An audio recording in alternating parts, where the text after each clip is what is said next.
ఒకనాడు inspector of schools ఆ పాఠశాలని తనిఖీ చేయడానికి వచ్చాడు. పరమాచార్యుల వారి అంటే పరమాచార్యుల వారు అనగా పూర్వాశ్రమ నామం స్వామినాథుడు అనే పేరుతో ఉండగా ఆ పిల్లవాడిని పిలిచి 1వ క్లాసు పాఠ్య పుస్తకాన్ని చదవమన్నారు. ఏదో 10వ క్లాస్ పిల్లాడు చదివినట్టు గడగడా చదివారు.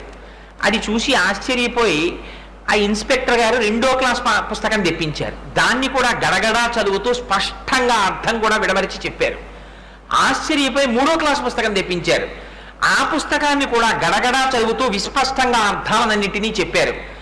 ఆశ్చర్యపోయిన ఇన్స్పెక్టర్ గారు ఈ పిల్లాడు 1వ క్లాసులో ఎందుకని 3వ క్లాసులో వేసేశారు. తండ్రి గారికి ఎటువంటి విచిత్ర సంకల్పం కలిగిందంటే ఇన్ని ఊళ్ళు తిరగడంలో పిల్లవాడికి సరిగ్గా చదువు రావట్లేదని ఇంగ్లీష్ చదువు మాన్పించి సంగీతంలో ప్రవేశపెట్టారు పిల్లవాడిని. కొన్నాళ్ళు సంగీతం నేర్చుకున్నాడు. ఇలా జరుగుతుండగా 8వ సంవత్సరంలో ఆ గినికి ఉపనయనం చేశారు.